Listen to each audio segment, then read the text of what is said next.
بھی اس وقت کی باتیں جو لوگ کرتے ہیں آپ نے سنی بھی ہوئی ہوں گی. اس پر جسٹس امین الدین خان نے ایک بڑا دلچسپ آبزرویشن دی. انہوں نے کہا یہ ساری باتیں اپنی جگہ، لیکن یہ سارا معاملہ جو مخصوص نشستوں کے مقدمے میں لکھا گیا ہے، جس پر بات کی گئی ہے، جس کو بنیاد بنا کر یہ سارے ڈاکومنٹ جس کو بنیاد بنا کر فیصلہ دیا گیا ہے، یہ ساری چیزیں تو مقدمے میں ڈسکس ہی نہیں ہوئی تھیں. تو ان پر ریلائی کیسے کیا جا سکتا ہے؟ یہ کامن پرنسپل ہے کہ جو چیزیں کیس کے اندر ڈسکس نہ ہوئی ہوں کسی بھی لیول پر، ان کو بنیاد بنا کر فیصلہ کیسے دیا جا سکتا ہے؟ اب اس کے بعد جناب فیصل صدیقی نے موقف یہ اپنایا. انہوں نے کہا جی پاکستان یہ سارے کے سارے امیدوار جو آزاد کے طور پر الیکشن جیتے تھے، ان سب کو تاثر یہ ملا کیونکہ پاکستان تحریک انصاف کو انتخابی نشان نہیں ملا تھا، بلے کا انتخابی نشان نہیں ملا تھا. تو اس لیے انہوں نے سنی اتحاد کونسل کو جوائن کر لیا کہ شاید پاکستان تحریک انصاف کے میں اگر وہ رہتے ہیں یا آزاد امیدوار رہتے ہیں تو شاید مخصوص نشستوں سے بھی ہاتھ دھو بیٹھیں. اب اس پر جسٹس مندوخیل نے جسٹس مسرت ہلالی نے سوال کیا. انہوں نے جسٹس مسرت ہلالی نے سوال کیا، آبزرویشن دی. انہوں نے کہا کہ بلا نہ لینے کا فیصلہ کس کا تھا؟ ہمیں یہ بتائیں. بلا نہ لینے کا فیصلہ وکیل فیصل صدیقی نے بلا نہ دینے کا بلا نہ دینے کا فیصلہ کس کا تھا؟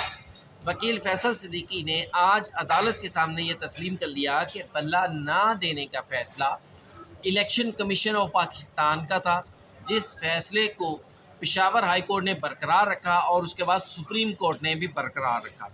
جسٹس مندوخیل نے آبزرویشن دی. جسٹس مندوخیل نے کہا کہ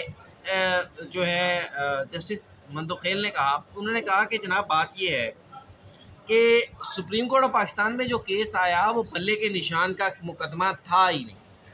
سپریم کورٹ آف پاکستان میں کیس یہ آیا تھا کہ کیا پاکستان تحریک انصاف نے الیکشن کروائے ہیں یا نہیں کروائے، اور سپریم کورٹ میں جو سنی اتحاد کونسل تھی پاکستان تحریک انصاف تھی، وہ ثابت نہیں کر سکی کہ انہوں نے الیکشن کروائے ہیں.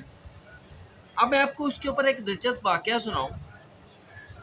واقعہ کچھ یوں ہے، ایک سورس نے مجھے بتایا، بڑے کنفرم سورس نے، کہ جب بلے کے انتخابی نشان کا کیس سنا جا رہا تھا، آخری مراحل میں تھا یا آخری دن تھا اور ججمنٹ آنی تھی، تو ایک جج صاحب نے کہا قاضی فائز عیسیٰ صاحب سے کہ سر آپ اس کیس میں الیکشن کمیشن کا جو فیصلہ ہے اس کو اپ ہیلڈ نہ کریں.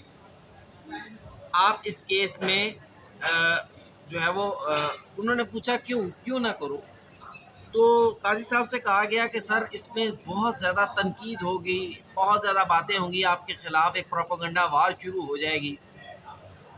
تو قاضی فائز عیسیٰ صاحب نے اس جج سے کہا کہ آپ میرا فیصلہ پڑھیے گا اور میرے فیصلے کو پڑھ کر بتائیے گا کہ اس فیصلے میں کہاں قانونی کہاں آئینی غلطی ہے. جب آپ مجھے وہ غلطی بتا دیں گے تو پھر میں اپنا یہ فیصلہ بھی واپس لے لوں گا، میں اس فیصلے کو بھی ختم کر دوں گا. تو بات یہ ہے کہ وہ فیصلہ جس کے اوپر بڑا شور مچا، بڑا واویلا ہوا، بڑا ہمارے ساتھیوں نے کہہ دیا بلہ چھین لیا جناب، بلہ چھین لیا، 13 جنوری کا فیصلہ. وہ تو آئین اور قانون کے مطابق تھا، بہرحال آگے چلتے ہیں، بات ورنہ کہیں اور چل نکلے گی. کچھ روز پہلے بھی میں نے 36 منٹ کا ایک ولاگ کر دیا، حالانکہ اس کے ویوز بھی اچھے آئے، سارا کچھ ٹھیک تھا، لیکن اس کے باوجود دوستوں نے کہا کہ بھائی 36 منٹ بہت زیادہ ہیں تو آج کا ولاگ لمبا نہیں ہونا چاہیے. اب فیصل صدیقی نے کہا کہ میرا حق ہے کہ میں جو اکثریتی فیصلہ ہے اس کو سپورٹ کروں، اکثریتی فیصلے سے اتفاق کرتا ہوں. انہوں نے کہا کہ بنیادی طور پر 3 میرے اعتراضات ہیں جو کہ جن بنیادوں پر میں یہ کہتا ہوں کہ یہ نظر ثانی کی درخواستیں مسترد ہونی چاہیے. اس کے بعد جناب اس کیس کی مزید سماعت 29 مئی یعنی کل چھٹی ہے 28 مئی کی، 29 مئی 11:30 بجے تک کے لیے ملتوی کر دیا گیا. اب آتے ہیں ذرا فٹافٹ دوسرے کیس کی طرف، ٹائم کافی ہو چکا ہے، ولاگ کو زیادہ لمبا نہیں کھینچنا چاہیے تاکہ آپ لوگ بور نہ چلیں. ٹرانسفر کیس ہوا جناب سپریم کورٹ آف پاکستان میں. آج اٹارنی جنرل آف پاکستان کے دلائل تھے. اٹارنی جنرل آف پاکستان نے کچھ چیزیں واضح کر دیں ایک تو انہوں نے کہہ دیا کہ جناب یہ جو ججز آئے ہیں یہ مستقل ہیں، یہ واپس نہیں جائیں گے، جو ان کی واپسی کی سیٹیں اوریجنل ہائی کورٹس میں سیٹیں ہیں وہ اب خالی ہو چکی ہیں، انہیں جوڈیشل کمیشن کے ذریعے بھرا جائے گا، انہیں نئے حلف کی ٹرانسفر پر آنے والے مستقل ججز کو نئے حلف کی ضرورت نہیں ہوتی۔ جج شکیل احمد نے سوال کیا جس پر آج ہمارے دوستوں نے بڑی تالیاں ماری، دوست آپ سمجھتے ہیں جو پاکستان تحریک انصاف کے موقف کو سپورٹ کرتے ہیں۔ انہوں نے کہا کہ جناب سیکرٹری لا نے ٹرانسفرنگ ججز کے حلف اٹھانے کی وضاحت کیوں دی، یہ جو آخری سمری بھیجی گئی تھی نا چیف جسٹس آف پاکستان کو، اس کی بات کر رہے ہیں۔ اس پر اٹارنی جنرل نے کہا کہ اسلام آباد ہائی کورٹ، انہوں نے کہا کہ جناب سیکرٹری لا نے یہ جو ٹرانسفرنگ ججز کے حلف اٹھانے کی بات کی اس کی ضرورت نہیں تھی، لیکن انہوں نے کلیئرٹی کے لیے، وضاحت کے لیے جو ہے وہ سمری میں اس کا ذکر کیا۔ پھر اٹارنی جنرل نے کہا کہ اسلام آباد ہائی کورٹ کے ججز کی سینیورٹی کا تعین جو تھا وہ چیف جسٹس اسلام آباد ہائی کورٹ نے کیا تھا، جن کے پاس مکمل اختیار تھا۔ ان کے پاس جو ہے اسلام آباد ہائی کورٹ کے 5 جج صاحبان کی ریپرزنٹیشن فائل ہوئی، ایک درخواست فائل ہوئی جس پر انہوں نے فیصلہ دیا۔ اس پر جسٹس جو تھے محمد علی مظہر، انہوں نے کہا کہ جناب یہ ساری باتیں ہمیں ان جج صاحبان یا درخواست گزار جج صاحبان کے وکلاء نے تو نہیں بتائیں، ہم سے حقائق جو ہے وہ چھپائے گئے، یہ ریپرزنٹیشن کے معاملے پر کسی نے کوئی ذکر نہیں کیا، نہ اس ریپرزنٹیشن کو پڑھ کر سنایا گیا۔ اٹارنی جنرل آف پاکستان نے مزید کہا کہ 4 ہائی کورٹ کے چیف جسٹس صاحبان اس میں ملوث ہیں، 5ویں سپریم کورٹ آف پاکستان کے چیف جسٹس ہیں، اور یہ رجسٹرار جو ہے وہ بھی اس میں شامل ہیں۔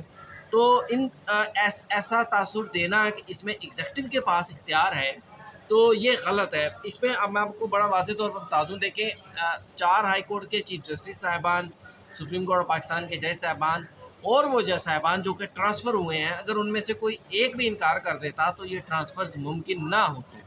اسلام آباد ہائی کورٹ کے چیف جسٹس کہتے بھائی مجھے نہیں چاہیے، لاہور ہائی کورٹ کے جج کہتے میں نہیں دیتا، بلوچستان ہائی کورٹ کے جج کہتے میں نہیں کرتا، سندھ ہائی کورٹ کے جج کہتے تو ٹرانسفر ختم ہو جاتے، چیف جسٹس آف پاکستان کہہ دیتے کہ میں اتفاق نہیں کرتا تو یہ ساری ٹرانسفرز ختم ہو جاتی ہیں۔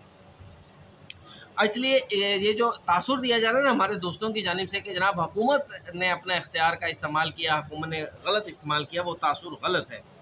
اٹارنی جنرل نے کہا کہ جناب سب نے آمادگی کا اظہار کیا، سینیورٹی ایسا علم نہیں تھا، ایسا معاملہ نہیں تھا کہ اس کو چیف جسٹس آف پاکستان کے نالج میں فوری طور پر لانا ضروری تھا۔